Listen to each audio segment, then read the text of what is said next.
e faculdades. Essas bibliotecas, elas têm por objetivo apoiar o ensino e a pesquisa de estudantes e professores. Suas funções e atividades são determinadas em função dos cursos, e o acervo deve ser adequado para atender às necessidades de leitura e pesquisa de alunos e professores. O segundo tipo são os departamentos de arte de bibliotecas públicas. Então, elas têm por objetivo apoiar o ensino e a pesquisa de estudantes e professores. Não, por favor, a próxima. As grandes bibliotecas públicas costumam possuir um departamento de arte, cujo acervo pode ser geral ou especializado, pois esse tipo de biblioteca atende tanto ao leitor não especializado quanto ao pesquisador de arte. As bibliotecas públicas europeias, por possuírem coleções de gravuras originais, miniaturas, manuscritos, costumam manter, além dos departamentos de arte, deve assistir de forma ativa a equipe da instituição, administradores, curadores, conservadores, historiadores e pesquisadores de arte. Para atender às necessidades de seus usuários, deve ter uma coleção básica de obras gerais sobre arte no campo de estudo da arte específica do museu. Por exemplo, se for um museu de arte egípcia. Quanto aos suportes materiais, devem ser os mais variados e deve ainda conter obras de referência, catálogos de exposições e obras de assuntos correlatos, capazes de dar suporte à pesquisa histórica e documentação dos objetos do museu. Materiais como os catálogos de leilões, que facilitam a aquisição de objetos de arte pelo museu, e obras pertinentes, principalmente, à conservação, instalação e gerenciamento de museus. Bibliotecários e curadores têm muitos métodos de trabalho em comum. Um exemplo é a área de documentação, onde a experiência na análise de informações pelos bibliotecários é substancial. A descrição de obras e provisão de meios de acesso permitem a eles ajudar no estabelecimento de padrões de catalogação, estruturação de vocabulário e a criação de arquivos de autoridades, assuntos, nomes e lugares. Aqui já tivemos um exemplo há pouco do vocabulário controlado realizado pelo Instituto Cultural Itaú. Por favor. Esse é um exemplo de biblioteca de museu, que é do Museu de Artes Aplicadas em Frankfurt. Por favor. O outro tipo seriam as bibliotecas de institutos de pesquisa. Pertencem aos grandes institutos de pesquisa em arte, independentes ou pertencentes a instituições públicas. É o caso da Biblioteca do C, ligada ao Instituto de História da Arte da Universidade de Paris, e o Instituto Warburg, em Londres. A maioria dessas bibliotecas atua como centro de documentação especializado na área de estudo de suas instituições mantenedoras, dispõe de arquivos fotográficos, como é o caso da Fondazione Giorgio Cini em Veneza, e também são responsáveis por uma série de publicações importantes na área, como é o caso do Departamento Real de História da Arte em Haia, que publica o Iconographic Index of Dutch and Flemish Painting, ou seja, uma publicação especializada em arte holandesa e flamenga. Por favor. Aí imagens do Instituto Warburg, em Londres. Por favor. Depois, um tipo que é característico nos Estados Unidos, que são as Business Libraries, que são bibliotecas de empresas ligadas à arte. Pertencem a empresas de design, galerias de arte privadas, casas de leilão e antiquários. Por servirem exclusivamente às suas empresas, são de porte pequeno e restritas ao uso interno de seus funcionários. O bibliotecário é o único encarregado responsável pelas atividades documentárias, devendo estar informado das atividades da instituição, possibilitando assim o melhor atendimento das necessidades imediatas. O acervo depende muito dos objetivos da empresa, podendo ser desde normas e padrões técnicos, até patentes, catálogos de fornecedores, catálogos de leilões, prospectos e amostras de materiais. Por favor. Artotecas, eu acho que esse é um tipo pouco conhecido e existem poucas no mundo. O termo artoteca ou grafoteca denota uma coleção de obras de arte com o objetivo de empréstimo ao público. As artotecas normalmente são dirigidas por autoridades públicas em departamentos de bibliotecas também públicas. O seu acervo constitui-se de pinturas, desenhos, esculturas e gravuras originais, devido ao baixo custo para aquisição e manuseio do documento. Também são incluídas as reproduções de obras de arte. A artoteca, além de possibilitar um contato maior do usuário com a arte, promove a divulgação de artistas locais e regionais. Ou seja, imaginem você numa artoteca, emprestar um quadro por um mês e poder decorar sua sala. Ou seja, cada mês você ia assim, renovando a decoração com objetos de arte. As primeiras atividades em artoteca originaram-se nos Estados Unidos em 1890 e desenvolveram-se, como se apresentam hoje, na Europa, na década de 50. Aí tem duas fotos aí, que eu, se não me engano, a Grafoteca de Berlim, por favor. Eu não consegui a de Oslo, que também é uma muito conhecida, é a Artotek Centrale em Oslo, na Noruega. Bom, agora eu vou falar um pouquinho sobre o bibliotecário especializado em arte. Os primeiros bibliotecários envolvidos com arte, como Gilles Mallet, do século XIV, da Biblioteca Real Francesa, e Francis Hyman, do século XVIII, da Academia Real Inglesa, com certeza nunca teriam pensado que, se hoje eles estivessem trabalhando nessas mesmas instituições, seria necessário todo um preparo profissional diferenciado. Profissão relativamente nova, ela nasce através de um grupo de pessoas que, trabalhando com algumas das mais importantes coleções de arte no mundo, tornaram-se pioneiras na área.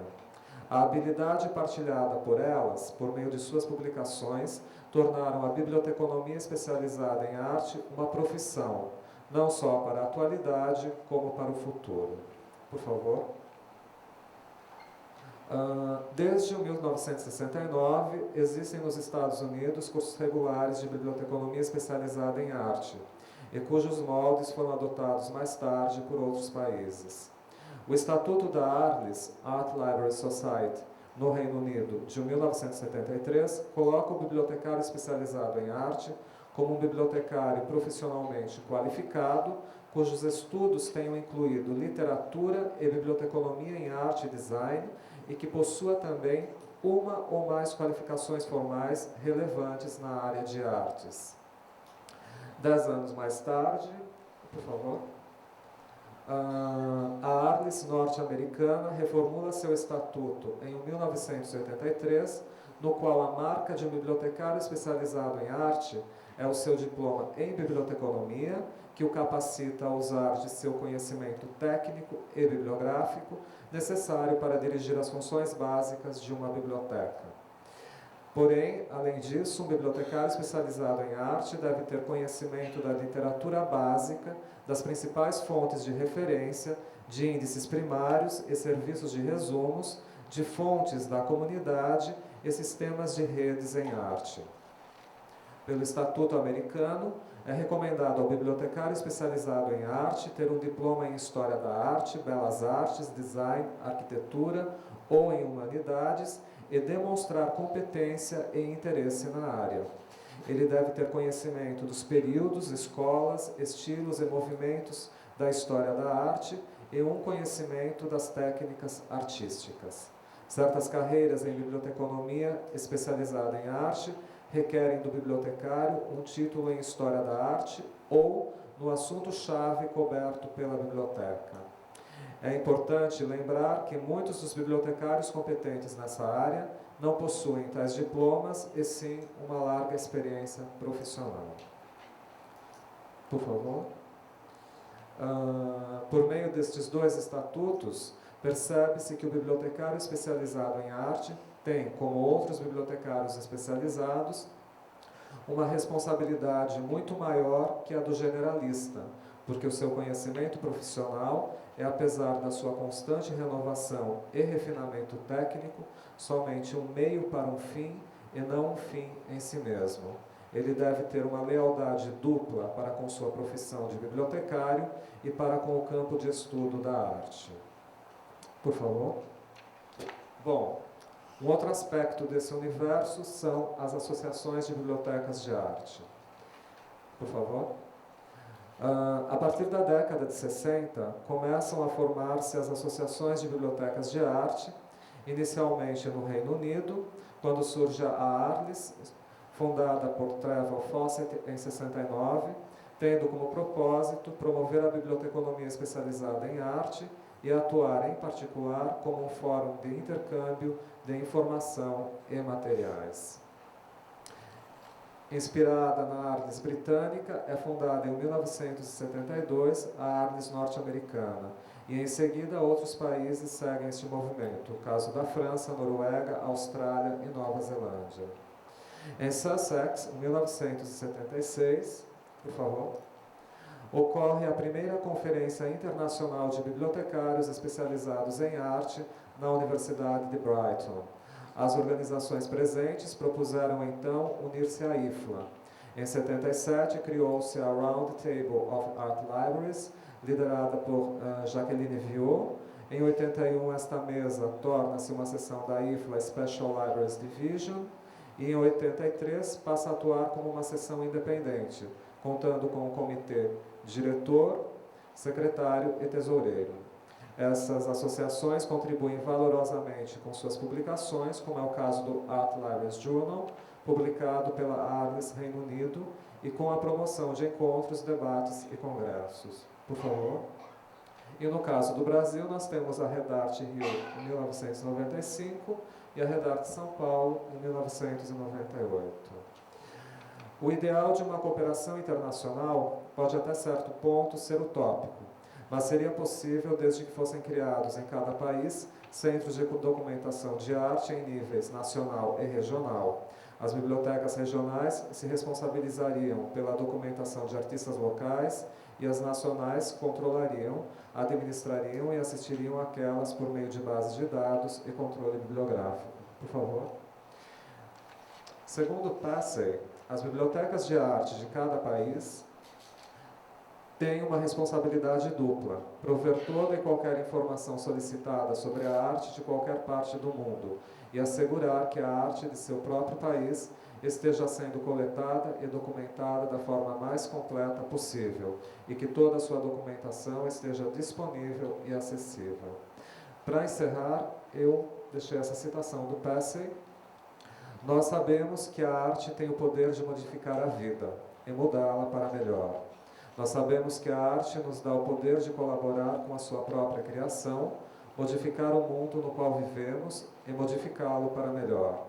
Nós sabemos que a arte, com a sua tolerância e celebração de uniformidade e variedade, de individualismo e regionalismo, é uma aliança de liberdade e de amor.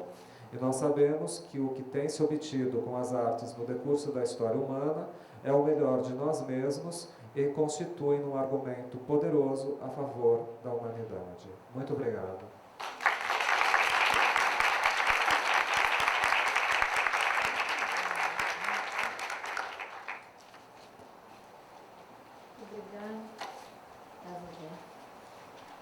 E podemos abrir o debate, né? As perguntas. Há um microfone. Com licença, Helena. Tem um microfone, as pessoas, tem uma estagiária. Seu nome? O nome da estagiária? Shirley? Cristiane. Cristiane vai levar o microfone a quem quiser fazer alguma pergunta à mesa.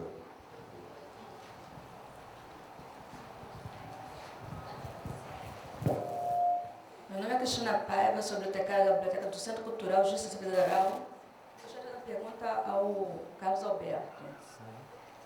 Como eu sou bibliotecária de um centro cultural, gostaria de saber por que os centros culturais, as bibliotecas dos centros culturais não foram colocadas como bibliotecas de arte no seu trabalho, já que a gente sabe que os dois maiores centros culturais do mundo, como é no caso o Georges Pompidou na França, o Centro Cultural Georges Pompidou, tem uma biblioteca de referência que se pode se chamar outro centro cultural dentro do próprio centro cultural, uma biblioteca bem desenvolvida e que serve de referência para outras bibliotecas de outros centros culturais.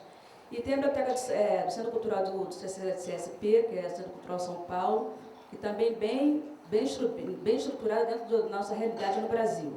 Por que no seu trabalho não foi incluído isso? E outra pergunta, já vou fazer duas de uma vez.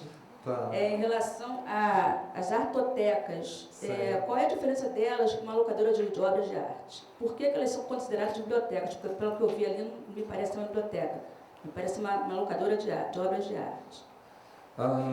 Bom, esse trabalho ele foi feito em 94 e a minha preocupação foi em saber a definição dada pela literatura especializada na área. E, no caso, os autores não citam centros culturais, que eu subentendo que estejam dentro, por exemplo, dos departamentos de bibliotecas públicas. Aí a gente poderia tomar como um órgão público. Essa é uma interpretação. E deixo claro que essa literatura é uma literatura estrangeira. São poucos bibliotecários, especialistas na área, que tratam da questão de definir ou caracterizar os tipos de bibliotecas existentes. Então, é difícil você achar um que vai especificar centro de documentação ou um centro cultural. Isso é simplesmente o que a literatura trata. É polêmico porque existem outros tipos de bibliotecas. O próprio caso da Biblioteca do Cervantes ou do Instituto Goethe. Nós não somos, na essência, uma biblioteca especializada em arte, mas nós temos um acervo. Certo? Mas eu acho estranho porque eu citei, não digo no Brasil, porque o Brasil é um terceiro mundo, mas um centro cultural referência que é o Georges Pompidou na França, que nessa época já estava meio em evidência. E a biblioteca de Georges Pompidou é muito conhecida no mundo todo. E você citou autores franceses aí. Sim, mas esses pesquisadores franceses não citam. Ou seja, Sim, talvez citem outra literatura, mas não na literatura especializada em bibliotecas de arte. O que te levou a pesquisar essa literatura, só essa específica? Como? O que te levou a você consultar essa literatura específica? Em primeiro lugar, porque eu me recordo que havia a revista Atlas Journal. Então, se existe essa publicação, quer dizer, o que levou a se criar uma revista especializada? O que faz com que tenha o termo bibliotecário especializado em arte? Associações de bibliotecas especializadas em arte, ou seja, tem que ter um histórico. E existem pessoas que estão pesquisando e preocupadas com esse assunto. E aqui no Brasil não existe nenhum texto que trate sobre isso. Existem bibliotecários aqui especializados em arte que estão publicando, investigando, divulgando seu trabalho em revistas especializadas. Na época eu fiz uma pesquisa, foram como 2 artigos máximo que eu encontrei. O que existe sim é no exterior, e também poucos. Não são todos bibliotecários nos Estados Unidos que escrevem, não são todos na França ou na Noruega. São poucos os que se dedicam a estar acompanhando o que se desenvolve nessa área. Um deles é o Philip Passey, que eu citei aqui várias vezes, que é o grande, talvez, precursor e monstro sagrado da biblioteconomia especializada em arte, que é o mais conhecido e citado nessa literatura. E no caso das artotecas, locadoras de arte, talvez, mas eu acho que o que seja assim é uma preocupação em divulgar a obra de arte, ou seja, para que as pessoas conheçam a arte, respeitem a arte e passem principalmente a apreciar a arte. Porque as pessoas vão numa biblioteca só para olhar um catálogo, quer dizer, não é a mesma sensação de você tocar o objeto, ter o objeto na sua casa para apreciá-lo, né? Eu vejo dessa forma. A literatura também não explicita muito sobre as artotecas. Posso fazer uma observação sobre a questão das artotecas? Eu visitei uma artoteca no Quebec. Na verdade, essa artoteca era um departamento dentro da Biblioteca Pública do Quebec. Então, lá é uma biblioteca pública que faz empréstimo de livros, de CDs, de vídeos, DVDs. E entre todas essas mídias que eles emprestam, eles emprestavam também gravuras. Então, o que eles faziam? Os artistas da região ali do Quebec, os artistas, né, eles deixavam suas obras. Geralmente eram gravuras, não eram pinturas, porque a gravura ela é mais conservada, né? E você tem uma tiragem grande. Então, desses exemplares de gravura eles depositavam na biblioteca. E a biblioteca emprestava essas gravuras como se emprestava um livro. Então a pessoa ia lá, ela ia dar um jantar, sei lá ela ia lá e emprestava a gravura que mais lhe agradasse por um certo período, acho que era 2 semanas, 3 semanas, e depois ela devolvia, pegava outra, como se fosse um material, qualquer outro material da biblioteca. Nesse sentido, eu acho que é diferente dessa outra coisa que você citou, locadoras de arte, que eu não conheço. Mas aí também poderia expandir para a brinquedoteca. Existem brinquedotecas, quer dizer, você empresta o brinquedo. Talvez isso tem tudo a ver com a nossa função de biblioteca. Nesse caso, talvez até de desacralizar a obra de arte, você justamente quebrar a distância que tem entre o apreciador e a obra de arte. Essa distância grande que às vezes tem, quem sabe. É uma função nossa também. A gente às vezes tenta aproximar o nosso público usuário dos nossos documentos. A gente discute muito isso. A gente não tem às vezes esse problema. As pessoas têm uma distância do objeto, seja ele lá qual for, e às vezes inclusive isso compromete o acesso dela à informação. Quem sabe isso talvez ajude a pessoa, não uma informação objetiva, mas talvez o fato de ela se tornar uma apreciadora de arte, né? Que não deixa de ser uma função da biblioteca de arte. Talvez. Mais alguém? Cecília? Oi, não, Selma. Selma. Olha só, Paulo, eu não lembro se você falou quantas bibliotecas constituem a rede de Redarte de São Paulo. Faltou. São 33 bibliotecas. São Paulo, nós aqui. Aliás, perdão, são 30 bibliotecas. Porque eu citei elas separados em categorias, faltou o total lá. São 30 bibliotecas. Este número, ele é muito variado, porque nós não somos ainda, como vocês aqui no Rio de Janeiro, uma associação com membros, que as pessoas são inscritas. Nós somos ainda um grupo informal. Então, em algumas reuniões você tem uma afluência grande dos profissionais, em outras menos, mas, no geral, que compõem o site, que fazem questão de se dizer pertencentes à Redarte, são 30 instituições. Agora, eu queria perguntar ao Carlos, que colocou ali uma coisa que eu sempre acho assim e coloco nas reuniões, o livro como arte. Tá? Isso eu acho assim, que a literatura tem coisas assim que deviam ser consideradas como arte, e tem uma discussão, se cria um grupo de literatura, parte, e aí você colocou ali, você conceitou. Eu queria que você falasse um pouquinho sobre isso. Bom, eu acho que toda essa questão é muito polêmica, ainda mais falando em Brasil, ou seja, essas reuniões, encontros, talvez tenham o propósito de deixar mais claro a função desses acervos e das instituições. Se a gente pensar no caso da biblioteca de teatro, você pode ter desde vídeos, depoimentos de atores ou recortes sobre peças, etc. Mas você também tem que ter o texto que foi utilizado. E o texto é uma peça de teatro, é uma obra literária. Então, diretamente ou indiretamente, ela pertence a esse contexto. Quer dizer, como você vai ter uma biblioteca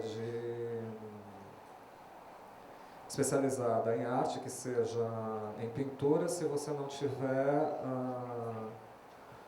uma obra que um escritor francês tratou, agora não me ocorre nenhum, mas com certeza deve ter dos impressionistas, obras de arte que refletem características do autor ou de uma obra, e você tem que ter esse material como complemento à pesquisa.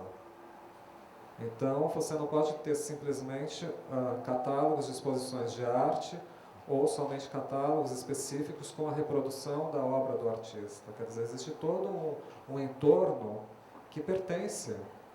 Eu considero também, por exemplo, o livro mesmo, a própria literatura, quando, assim, na sua forma de apresentação, se ele tem uma outra apresentação, é literatura, mas é arte, porque o livro é o que a Ana Virgínia vai falar para a gente aqui na parte da tarde, né? Então, eu acho que, por exemplo, Real Gabinete Português, eu acho que é uma biblioteca de literatura, mas é uma biblioteca de arte, não é? E aí também a gente... Essa é a discussão que eu tenho. Até a Academia Brasileira de Letras, como você falou em academia, ela tem livros, literatura, mas que é uma verdadeira arte, né? Eu não quis incluir ali nas definições um outro termo que existem as belas artes e existem as belas letras. Quer dizer, é pouco conhecida essa expressão, mas existem as belas letras. Exatamente porque existe um momento em que você entra muito na parte da literatura, que as pessoas não têm certa apreciação da literatura como arte, você já não tem da própria arte visual, quer dizer, quanto mais do estilo literário, né? Então é um campo meio polêmico, mas é arte sim, ou seja, e faz parte. Eu gostaria de falar. Olha, eu acho que está havendo algum engano. É óbvio que a literatura é arte. Eu acho que isso aí não tem o que se questionar, entendeu? Inclusive em bibliotecas de arte, por exemplo, o teatro está muito mais numa biblioteca de literatura do que necessariamente numa biblioteca especializada em artes cênicas. O equívoco que talvez esteja ocorrendo é que no começo da Redarte, as bibliotecas de literatura, né, estão muito mais estruturadas, eu, para falar a verdade, nem me recordo bem porque que no início da Redarte não se incluiu as bibliotecas de letras, né, das faculdades de letras, porque eu acho que elas tinham mais, elas já tinham um perfil bem definido, a política de aquisição delas era mais definida, e o que estava, a carência nossa era com relação à biblioteca de arte, às outras artes. Eu acho que foi um pouco por aí, mas nunca se pensou no início que literatura não fosse arte. Isso não tem discussão isso, né? Um romance é uma arte, poesia é uma arte, isso não é isso que tem discussão. O que eu estou achando que houve foi no início, foi por que na Redarte tirou-se a literatura como uma das nossas preocupações. Porque isso, o difícil está em criar essa união em bibliotecas de teatro, em que a especialidade é cinema, é o teatro, é a dança, é o circo. São assuntos, inclusive, que só agora, que com a proliferação dos cursos de pós-graduação, esse tipo de arte está tomando, as unidades de informação estão ganhando importância em função disso. Então, eu não sei se eu me esclareci bem, mas eu acho que esse foi o início aí talvez de um equívoco, mas não é que a literatura é uma arte, isso não é inquestionável, né? Isso, só para deixar isso bem claro. Eu só queria dizer uma coisa. No escopo da Redarte São Paulo, a gente também não inclui a literatura. Não porque a literatura não seja arte, mas eu acho que se trata aí de estabelecer limites, né? Limites de atuação. Para nós era importante afirmar a nossa especialidade com relação a outras bibliotecas, porque se a gente fosse considerar desde o início a literatura enquanto arte, todas as bibliotecas de São Paulo teriam que fazer parte disso. Então, para nós é muito complicado. E eu acho que o próprio Carlos deu uma definição da questão da biblioteca de arte, que é uma biblioteca que ela está lidando com materiais e suportes muito diferentes, né? coisa que as bibliotecas de literatura... E esse volume de material, ela é muito peculiar para as bibliotecas de arte. Enquanto que para as bibliotecas de literatura, embora hoje em dia também tenha uma diversidade de mídias, mas isso é muito menor, né? Numa biblioteca de teatro, por exemplo, embora o teatro tenha uma faceta literária, mas o teatro não se resume ao texto teatral, né? O número de documentos e mídias que você tem aí também é muito diversificado. Você tem o texto teatral, você tem a crítica teatral, você tem o programa teatral, você tem as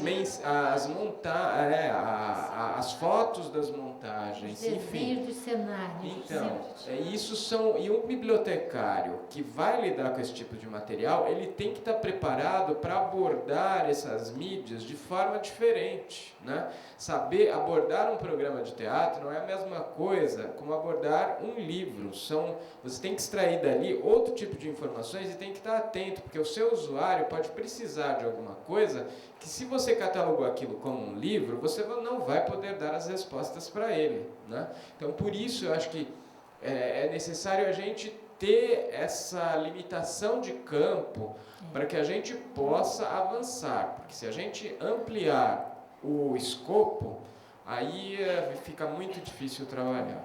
O que eu me lembro foi exatamente isso. Eu acho que o Carlos colocou muito...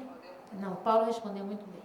Eu acho que é uma questão de limite e de realmente reforçar as outras artes que precisam, que tem toda essa dificuldade, todo esse tipo essa diversidade de material e que requer um profissional muito especializado mesmo para tratar dessa informação.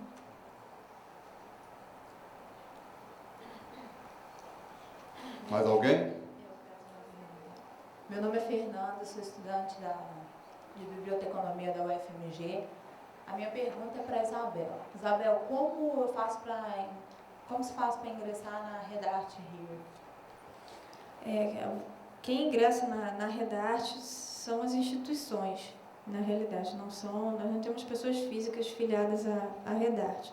Seria uma instituição. Se você, por exemplo, se fosse bibliotecário de uma instituição aqui no Rio de Janeiro e você achasse interessante se filiar à Redarte, então entraria em contato conosco, ou às vezes a gente entra em contato com a biblioteca e a gente estabelece uma conversa para ver se o perfil atende da biblioteca, se interessa a própria biblioteca realmente entrar na rede, esse tipo de coisa.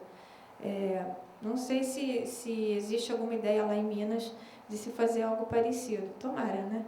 Bom, e agora, né, respondendo e complementando, né, a fala do Paulo, eu atualmente trabalho no Centro de Pesquisa e Memória do Teatro. Esse Centro de Pesquisa e Memória do Teatro, ele pertence ao Centro Cultural do Grupo Galpão, né? E é interessante que o nosso acervo, ele é especializado em teatro. E o teatro, sim, na grande maioria das bibliotecas, ele é tratado como literatura. Só que na nossa instituição ele não pode ser tratado como literatura porque o nosso público é diferente. O nosso público, quando ele vai lá fazer uma pesquisa, vai fazer uma consulta, a gente tem vários assuntos, tem a área de montagem, tem a cenografia, tem a dramaturgia, tem a teoria teatral, enfim. Como eu tenho também o público que não é especializado, que também tem um tratamento especial, mas o meu público é focado para o público especializado, que são os artistas, diretores, produtores culturais, enfim, é interessante e é necessário tratar a informação de forma que eu vá atender os dois públicos, porque se eu pensar no teatro só como literatura, eu não consigo atender a parte especializada. Então, enfim, é necessário tratar a informação, né, tratar todo o documento com a classificação, não da literatura em geral, e sim da literatura do teatro, 1792, enfim. E lembrando que a parte de dramaturgia ela também tem a literatura, que pode ser tratado como o drama, a comédia, enfim, é necessário sim ter uma atenção especial para conseguir atender esse público. Lá atrás, Cristiano.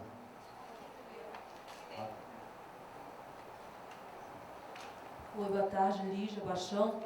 Primeiro, parabenizar a Redarte pelo evento, tá, a maior parte da manhã, tá maravilhoso, muito bom mesmo.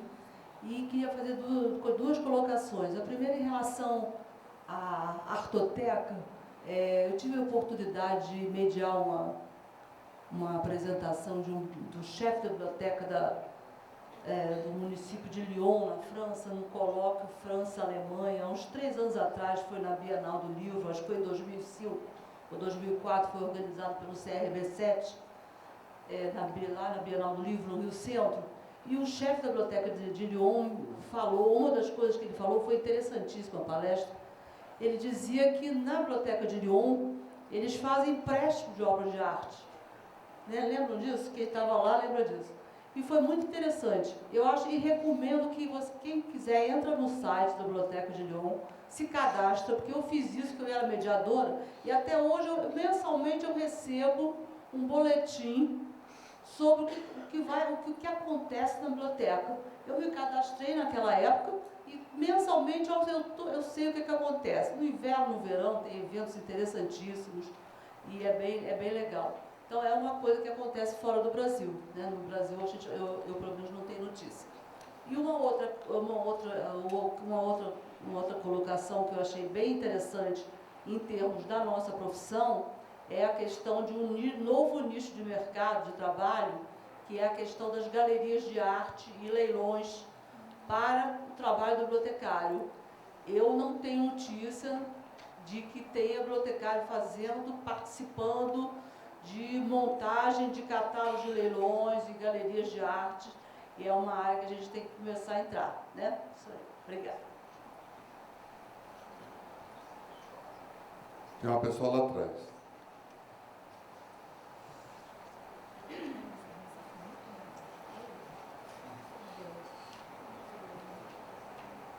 Bom dia, o meu nome é Gilda Queiroz, eu sou colaboradora da Associação de Profissionais de Informação em Saúde e gostaria de elogiar primeiro as apresentações da manhã, que foram de uma qualidade realmente excepcional, trouxeram muitas ideias.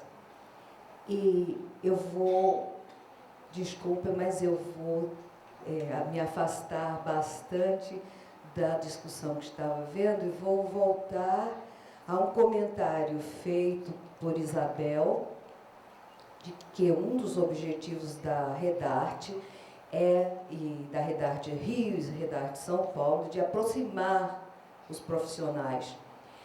A experiência da Pesquisa RJ, que é de bibliotecários e outros profissionais de saúde, mas principalmente bibliotecários da área de saúde, todas as áreas, medicina, nutrição, enfermagem.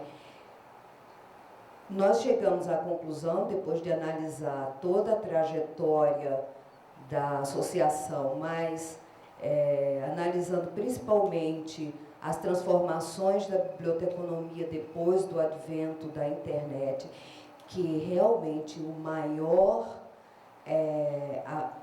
o campo em que as redes de informação podem ser mais úteis aos bibliotecários dessas redes é a formação de redes de relacionamento.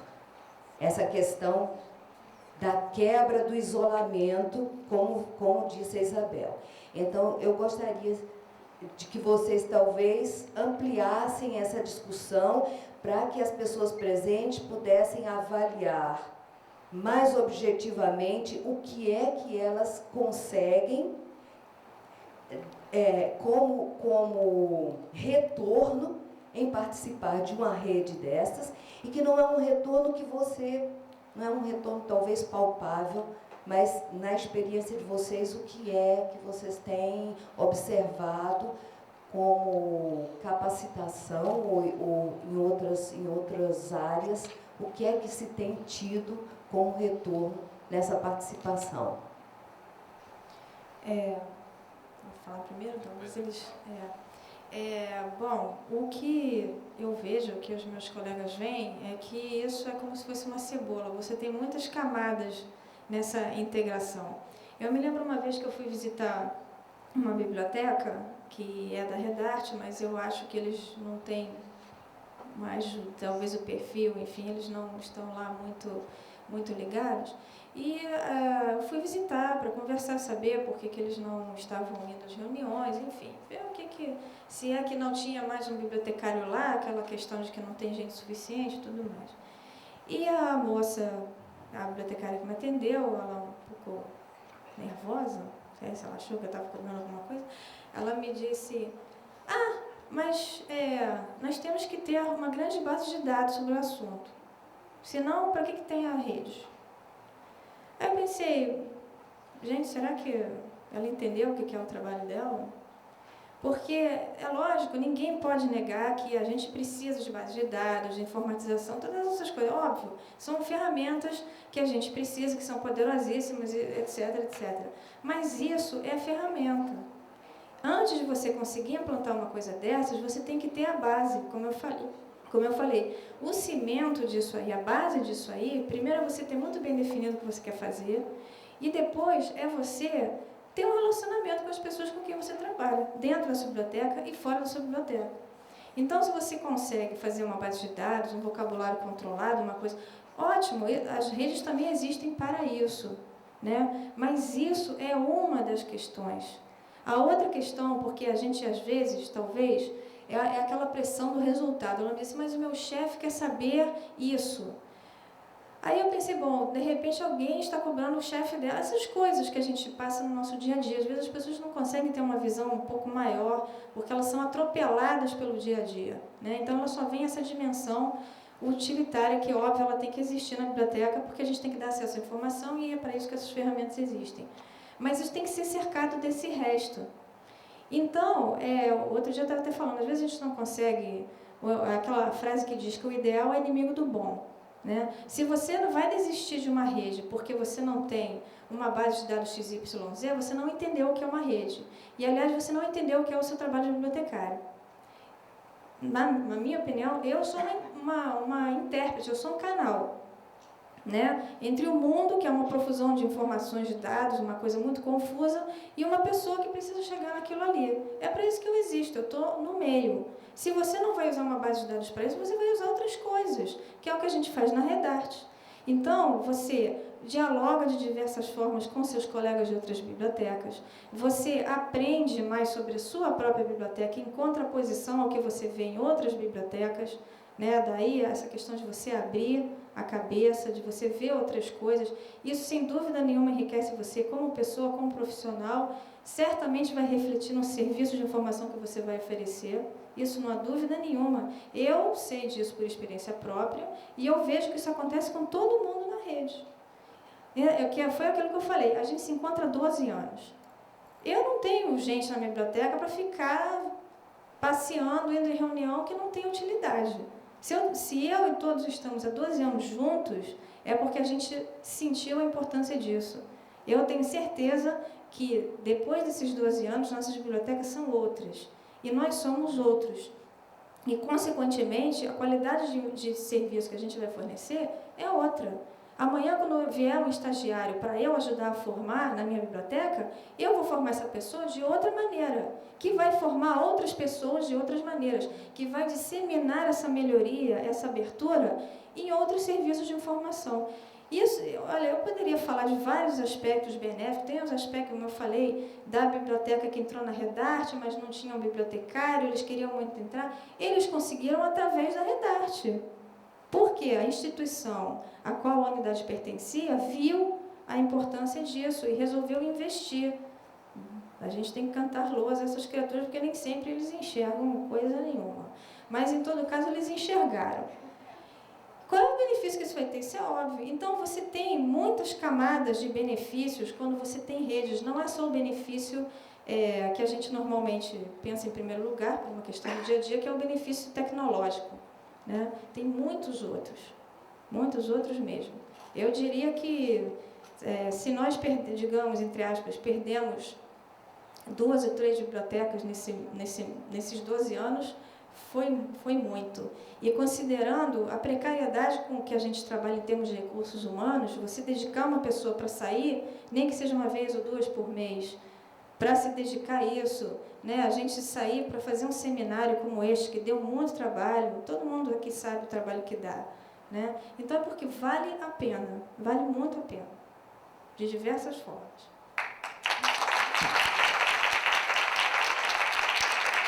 Bom, eu acho que... Mais alguma pergunta? Porque nós temos um horário a cumprir, né? Então, eu gostaria muito de agradecer a presença da Helena Ferrez, a mediadora dessa primeira mesa, desse primeiro módulo. Muito obrigado, Helena, por sua presença. Quero agradecer também a Isabel Grau, ao Paulo Simões de Almeida Pinho, de São Paulo, e o Carlos Alberto Della Páscoa.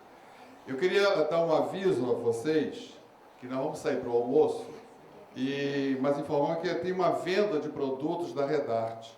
Então vamos sair todos bonitos daqui, de camiseta e de bolsa tiracolo, para divulgar a Redarte por onde nós vamos almoçar.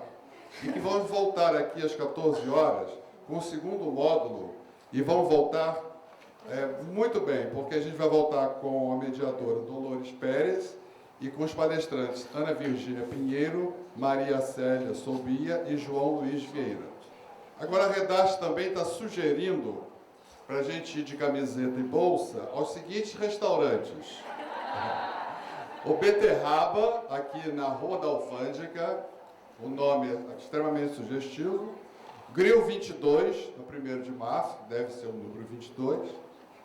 O Undergrill, na Rua do Rosário, e o nome assim, mais sugestivo que eu achei é o Verde Vício, aqui na Rua Buenos Aires.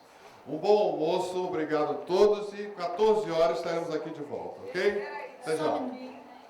O Paulo pediu para complementar a resposta da eu não ouvi, Paulo. Você tenha perdão.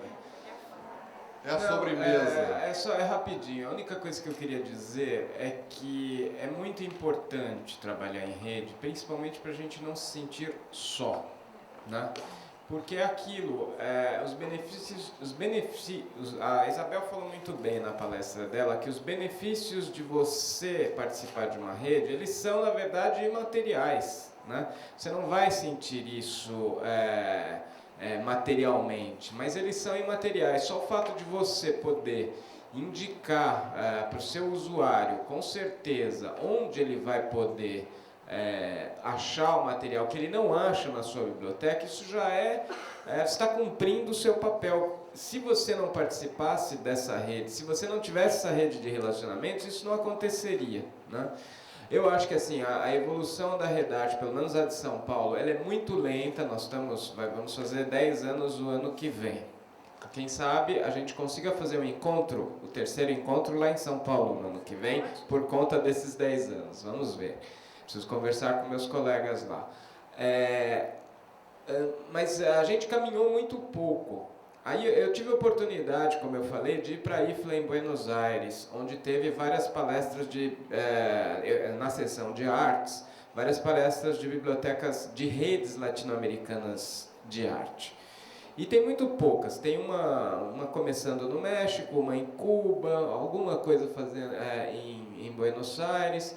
E assim, aí eu olhei para a Cristina, que foi junto comigo, e falei assim, nossa, a gente tem essa angústia na Redarte de São Paulo de que a gente não avança muita coisa. Mas se você olha o que os outros estão fazendo, a gente já fez muito. A gente tem uma identidade, a gente tem um site na internet, a gente tem realmente uma rede de relacionamentos. E a gente não está tão atrás quanto a gente imagina.